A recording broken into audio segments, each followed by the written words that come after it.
Welcome back energy new video guys फिर पनि स्वागत छ पञ्चो युट्युब च्यानलमा आज तपाईहरुमा अर्को नयाँ भिडियो लिएर आएको छु। सो आज पनि म नयाँ प्रोडक्टको अनबक्सिङ भिडियो लिएर आएको छु। यहाँ देख्न सक्नुहुन्छ यो चाहिँ मैले दराज अनलाइनबाट मगाएको थिएँ, परचेज गरेको थिएँ। यहाँ देख्न सक्नुहुन्छ दराजको प्याकिङ।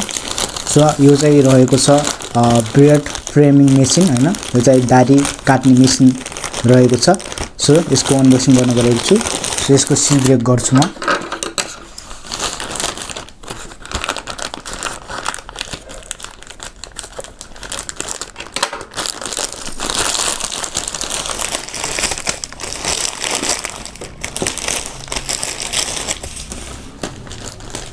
सो देख्न सक्नुहुन्छ यो चाहिँ उ रहेको छ पेपर। सो देख्न सक्नुहुन्छ यो चाहिँ पेपर रहेको छ, एड्रेसहरु रहेको छ यो चाहिँ।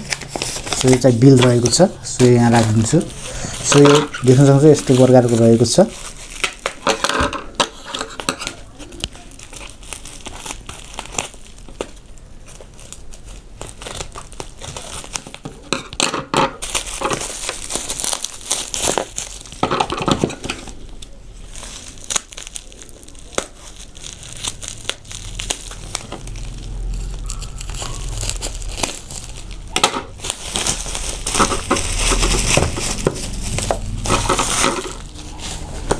सो देख्नुहुन्छ यस्तो प्रकारको प्याकिङ रहेको छ। बक्स देख्न सक्नुहुन्छ तपाईहरुले चाहिँ यस्तो खालको बक्स रहेको छ।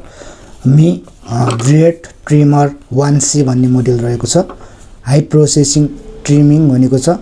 मी कम्पनीको मगाएको छु मैले, सो स्वामी कम्पनीको। सो हाई प्रोसेसिङ ट्रिमिङ अनि यहाँ चाहिँ एडजस्टेबल 20 लेन्थ सेटिङ रहेको छ। यसमा चाहिँ यहाँ फिचर्सहरु पनि मेन्सन गरिएको छ।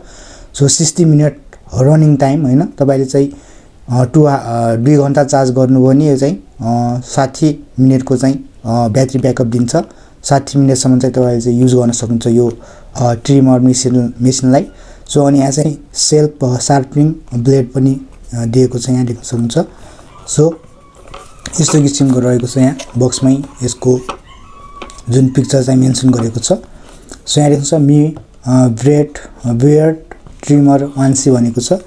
सो यहाँ चाहिँ तपाईले चाहिँ यहाँ पनि दिएको छ यहाँ यो चाहिँ हैन, यसको कति प्राइस हो सबै डिटेल्स दिएको छ। सो अब चाहिँ म यहाँ खोल्न गइरहेको छु यसको सिल प्याक।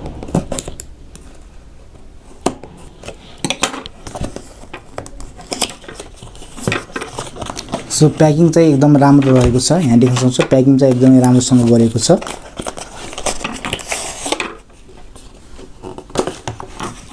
सो देख्न सक्नुहुन्छ यो चाहिँ युजर गाइड रहेको छ। यो चाहिँ युजर म्यानुअल देख्न सक्नुहुन्छ। सो यसलाई साइडमा राखिदिन्छु।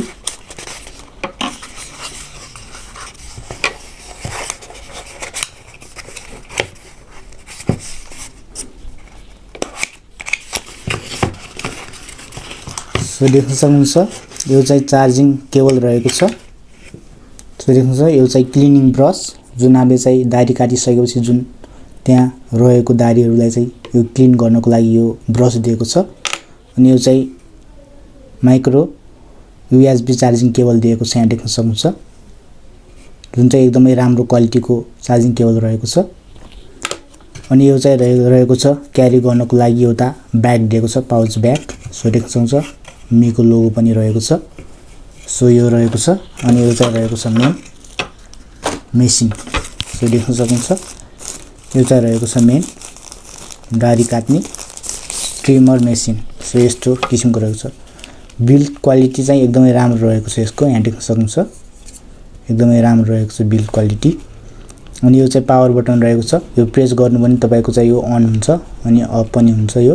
अनि यो डायलर रहेको छ, यो चाहिँ डायलर सर्कुलर। तपाईले चाहिँ यहाँ यसरी रोटेट गरेर यसलाई चाहिँ तपाईले चाहिँ सेट गर्न सक्नुहुन्छ कुन उसमा चाहिँ तपाई काट्न चाहनुहुन्छ हैन, कति उसमा चाहिँ कुन नम्बरमा काट्न चाहनुहुन्छ त्यही यहाँ चाहिँ तपाईले चाहिँ सेट गर्न सक्नुहुन्छ यसलाई रोटेट गरेर। अनि यो चाहिँ रहेको छ माथिको यो हैन यो।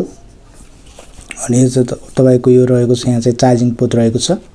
अनि यहाँ चाहिँ मीको लोगो देख्न सक्नुहुन्छ। सो यहाँ चाहिँ चार्जिङ पोर्ट। सो एकदमै राम्रो रहेको छ बिल्ड क्वालिटी चाहिँ। सो अब यसको चाहिँ टेस्टिङ गर्नुपर्ने थियो। सो आज चाहिँ मैले भर्खरै फेरि आज मैले चाहिँ दाढी काटेको छु हैन। सो दाढी छैन। सो मैले चाहिँ यो कुनै दिन यसको टेस्टिङ भिडियो पनि ल्याउने छु। सो यो चाहिँ मैले आज यसैबाट चाहिँ दाढी काट्ने सोच बनाएको थिएँ हैन। सो यो चाहिँ ढिलो डेलिभरी भयो जो कि यो लगभग 5 बजेतिर बेलुका डेलिभरी भएको थियो, त्यही भएर लेट भएको कारणले मैले चाहिँ यसको टेस्टिङ गर्न सकिनँ। सो यसको अर्को कुनै दिन यसको टेस्टिङ भिडियो ल्याउने छु। सो यो चाहिँ यसरी डायलाई त्यसरी तपाईले घुमाउनु भने रोटेट गर्नु भने चाहिँ यसको चाहिँ यो तल देख्न सक्नुहुन्छ, यो चाहिँ तल माथि आउँछ यसको जुन यो चाहिँ माथि निस्किन्छ मजाले। तल राम्रोसँग गर्नु भने यो चाहिँ निस्किन्छ, यहाँ देख्न सक्नुहुन्छ। यसरी चाहिँ यो चाहिँ ब्लेड रहेको छ, जुन चाहिँ ब्लेड पनि स्टिलको रहेको छ, यो जुन स्टेनलेस स्टिलको ब्लेड रहेको छ। अनि फेरि तपाईले चाहिँ यसरी घुमाएरै तपाईले यसलाई सेट गर्न सक्नुहुन्छ यो लगाएर।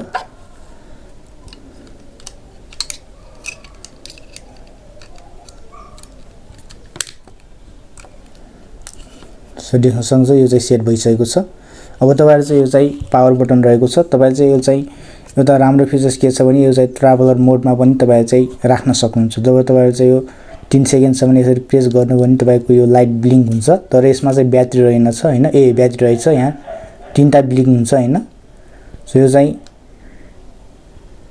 चाहिँ ट्राभल मोडमा गयो। अब तपाईले चाहिँ प्रेस गर्नु भने यो चल्दैन हैन, देख्न सक्नुहुन्छ ब्लिङ्क मात्र गर्छ। अब तपाईले चाहिँ यसलाई चाहिँ फेरि ट्राभलर मोडबाट हटाउनको लागि यसलाई चाहिँ अन गर्नको लागि फेरि तपाईले चाहिँ यसलाई प्रेस गर्नुपर्ने हुन्छ।